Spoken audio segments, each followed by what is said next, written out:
There are some specific locations that people are probably not familiar with.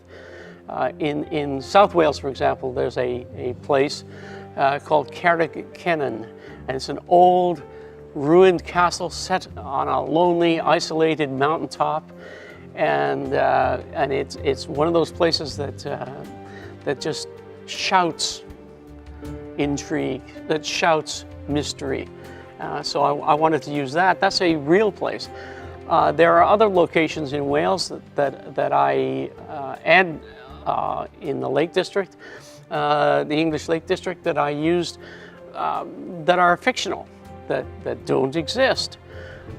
But even then, I tried to make them places that people would recognize, places that people would say, aha, I think I know that place. And in fact, I had one reader that said to me,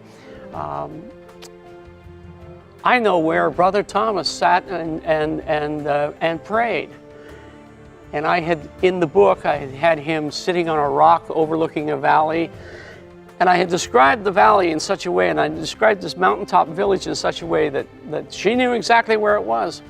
And although it was a fictional name, Llanfairpwll, it is a place that she recognized, and that made me feel good, because that means I'm describing places that work for people.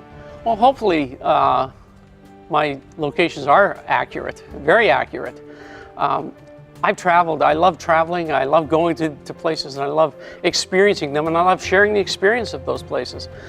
So when we go to Istanbul, for example, I want you to get the flavor of the city, the noise, going through the spice market, the smells, to see the Hagia Sophia.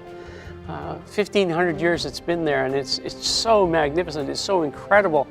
And you see this magnificence, and you see the paintings, and you see the mosaic work, and you see the layout of the place, and this huge circular dome, and realize it's been there 1,500 years. The Crusaders went through here.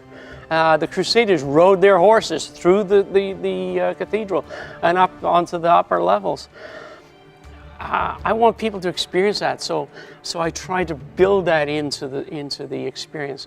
The same thing for Washington, D.C. I live there in Washington. I want people to experience it.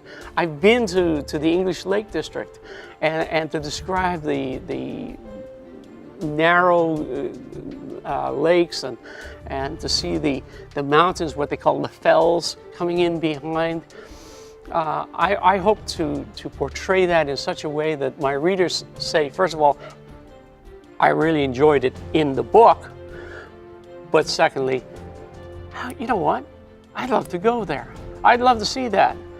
And in spite of the terrorism activities, especially in Istanbul, for example, it's still a city that you need to see.